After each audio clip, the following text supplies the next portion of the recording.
Hello बच्चों, Euclid Gurukul में आपका स्वागत है। आज हम लोग क्लास 9th चैप्टर ट्रायंगल 7.2 का क्वेश्चन नंबर 5 सॉल्व करना सीखेंगे।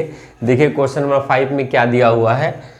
ए बी सी और D B C, A B C और डी बी सी दो ट्रायंगल है जो एक ही बेस पे है, एक ही आधार पर दो ट्रायंगल है ए बी सी और डी बी सी, और दोनों ट्रायंगल आइसोसेलेस ट्रायंगल है। आइसोसेलेस ट्रायंगल मतलब आपको पता ही है, समद्विबाहु A B equal to A C है और B D equal to D C है। दो ट्रायंगल दोनों ही समद्विबाहु आइसोसेलेस, राइट है ना।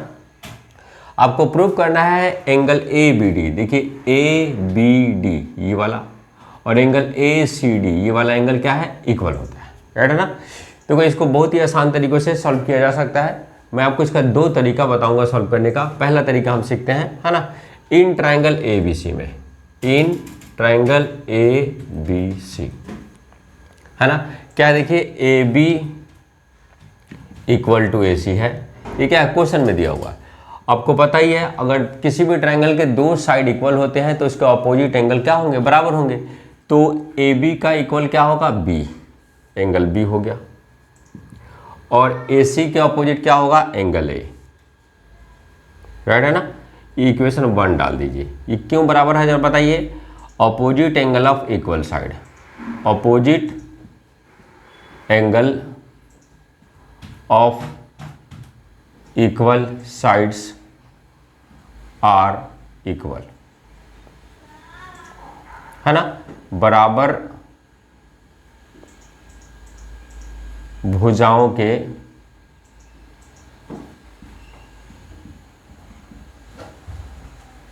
सम्मुख कोण बराबर होता है। ये ऑलरेडी हम लोग जानते हैं, है ना।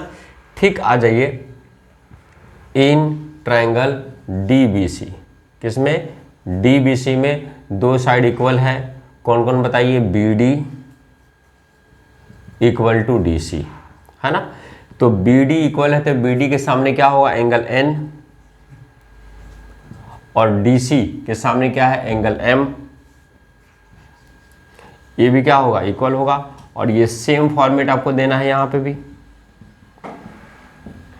Opposites angle of equal sides are equal, बराबर भुजाओं के सम्मुख कोण बराबर होते हैं। अब देखिए दोनों इक्वेशन को हम ऐड कर लेंगे, एडिंग इक्वेशन 1 एंड 2, एक और दो को जोड़ देंगे तो angle B plus angle N equal to angle A plus angle M. देखिए बी और एन को जोड़ेंगे तो क्या होगा, एंगल ए सी डी, और ए और एम को प्लस करेंगे तो क्या होगा, angle A B D.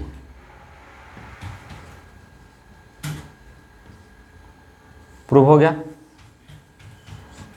Angle A C D, है ना, equal to angle A B D, A C D equal to A B D, ये प्रूव हो गया, ठीक है ना। अब देखिए इसी क्वेश्चन को एक और तरीकों से किया जा सकता है, वो कैसे करेंगे वो भी देख लेते हैं। दूसरा तरीका वो क्या है,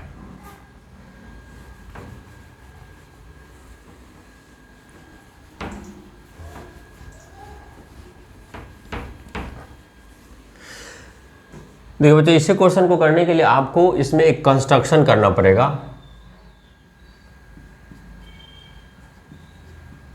कंस्ट्रक्शन मतलब रचना। क्या रचना करना पड़ेगा, देखिए इस क्वेश्चन के लिए दूसरे तरीके से करने के लिए इस AC को ज्वाइन करना पड़ेगा, सॉरी AC नहीं AD को, ज्वाइन AD। क्या लिखेंगे कंस्ट्रक्शन में, ज्वाइन AD, AD को मिलाया, राइट ना। अब देखिए सॉल्यूशन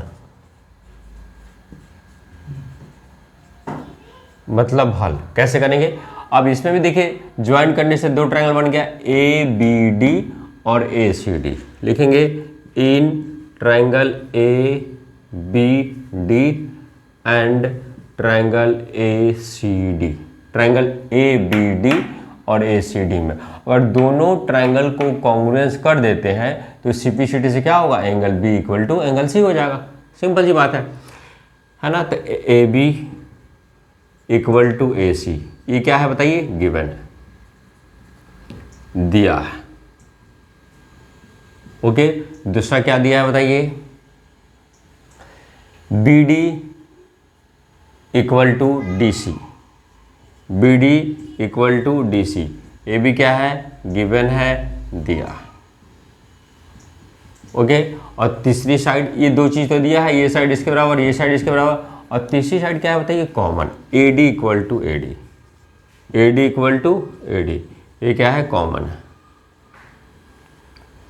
मतलब क्या है, उभयनिष्ठ, उभयनिष्ठ है ना। अब जाहिर सी बात है यहाँ पे ये भी साइड, ये भी साइड, ये भी साइड, तो देखिए triangle A B D congruence हो गया ट्रायंगल ए सी डी के, किससे हुआ, साइड साइड साइड से, है ना। इसलिए सीपीसीटी से हम कह सकते हैं angle A B D equal होगा एंगल ए सी डी के, सीपीसीटी। ओके, तो ये भी एक तरीका है बच्चों, दोनों में जो आपको इजी लगे, है ना, आप सॉल्व कर सकते हैं। आशा करते हैं बच्चों आपको समझ में आया होगा। मिलते हैं नेक्स्ट क्वेश्चन नेक्स्ट वीडियो में, तब तक के लिए धन्यवाद।